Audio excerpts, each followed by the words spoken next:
Mondli Makhanya. The belief was that, in the taxi or bus, there would always be at least one Central Intelligence Organization agent, that spies were eavesdropping on bar conversations, and that the person loitering aimlessly in the hotel foyer or even the one checking in as a guest was a spook. It was an East Germany type of climate of fear that made you believe that Big Brother was always in your listening, and that even members of your own family were in his service. There was also a multitude of stories about people who had been dealt with by Mugabe, liberation war comrades who died mysteriously in exile, and rivals who died in strange car accidents. So ingrained was this that it is an accepted fact in Zimbabwe that Mugabe engineered the death of Zimbabwe African National Liberation Army Chief Josiah Tongogara, a tough A-stake military man who died in the Mozambique bush on the eve of independence. This move, many believe, was meant to eliminate him as competition to Mugabe. The other side of the Mugabe myth was the heroism. As one of the legends who worked alongside Tongogara, Herbert Chitepo, and Leopold Kawira, he made people believe the late heroes breathed through his nostrils. So even when other veterans such as Edgar Tekere, Edson Zavago, and Margaret Dongo warned people about Mugabe, they were regarded as traitors. Mugabe's vacuous anti-imperialist rhetoric, when he was a total Anglophile, earned him adulation inside Zimbabwe and in other countries in Africa where the West's exploitative relationship with the continent made such words melodic. Even as he and ZANU wrecked the country, there were many who were willing to cut him some slack. Corruption and fear. The cult and fear unraveled this week. Those who used to wake up every morning to lick his toes and massage his navel now refer to him using epithets.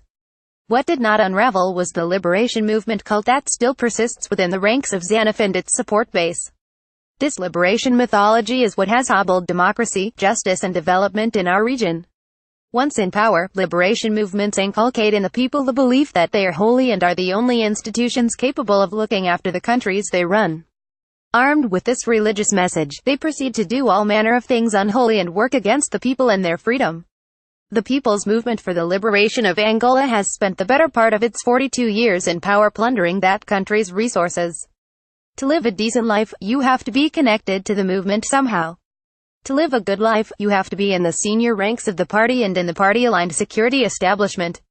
And to lead an opulent life, you have to be connected to the Dos Santos family, the royalty of Angola. The party is also a big enemy of democracy and human rights. It ranks low on all indices that track human rights, including freedom of speech and freedom of assembly.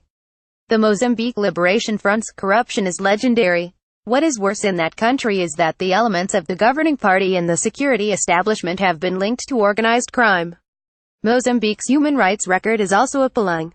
The one liberation movement that has taken an unequivocal stance against corruption is Namibia's SWAPO. While corruption is rife in the upper and middle echelons of the party and government, SWAPO's posture is much clearer and harder than its regional contemporaries. There is also much less of a climate of fear in that country, which is one of Africa's more promising democracies. What does exist is the mythology around SWAPO and its leaders, making it difficult for a proper plural democracy to take root. This will surely come back to bite Namibians.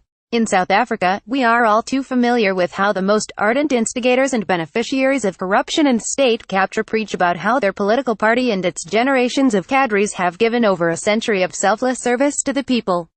While this is largely true, they do not hesitate to steal while extolling the virtues and legacy of the struggle.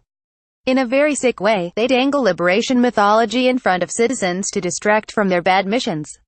On the fear front, the mandarins subtly let it be known time and again that the highly politicized intelligence agencies are always in and listening. What these shadowy agencies will do with that knowledge is anybody's guess, but the main purpose is to sow fear. Fortunately, South Africans have not been cowed. They go about enjoying and utilizing their freedoms despite the covert and overt intimidation. South Africans should be grateful for this. We should also be thankful for the fact that the grip of liberation mythology here has been loosening and wearing off at a much faster pace than it did with our neighbors. Post published and featured.